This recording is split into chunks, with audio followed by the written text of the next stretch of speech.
नमस्ते सबैलाई, स्वागत छ सजिलो किचनमा। यसपालि हामी बनाउँछौँ दही चिउरा। यो बनाउनुको लागि निकै सहज रहन्छ। अब यो बनाउनुको लागि सुरुमा हामीलाई चाहिन्छ चिउरा। मैले चाहिँ यो प्याकेटवाला चिउरा लिएको छु। त्यसपछि हामीलाई चाहिन्छ दही। अब यो दहीलाई सुरुमा त फिटिदिनुपर्छ।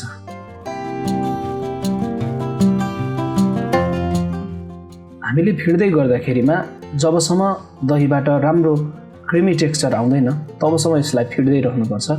यसले गर्दाखेरि निकै नै मिठो दही चिउरा बन्ने गर्दछ। र यतिको मात्रामा भएपछि दही हाम्रो तयार भयो। अब यसमा राख्छौँ महलाई। यसपालि चाहिँ मैले मह राखेर दही चिउरा बनाएको छु। यदि मह भएन भने यसमा चिनी या सक्खर पनि राख्न सकिन्छ। र अब मजाले यो दहीमा महलाई मिलाइदिने।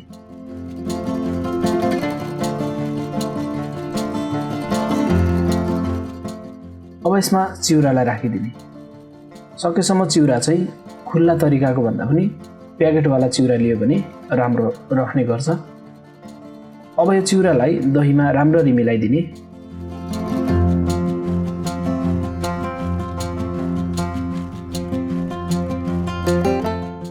यसरी चिउरा राम्ररी मिक्स पनि भइरहेको छ।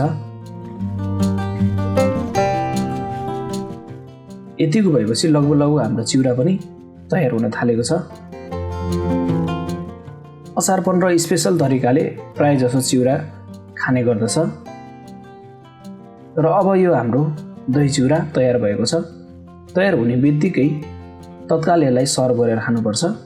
र माथिबाट अलिकति हनी राखेर गार्निस गरिदिए। अनि त्यसपछि अलिकति फ्रुट्समा केरा अनि आँपलाई राखेर मैले सर्भ गरेको छु। र आजको रेसिपी तपाईँहरूलाई कस्तो लाग्यो? यदि मन पर्यो भने यसपालि दही चिउरा यसरी नै बनाएर आफ्नो घरमा परिवारमा असार 15 को दिनमा या अरू कुनै पनि समयमा खानलाई नभुल्नुहोला। अब फेरि पनि हामी भेट्नेछौँ अर्को नयाँ र मिठो नेपाली रेसिपीहरूको साथमा। तबसम्मको लागि नमस्ते।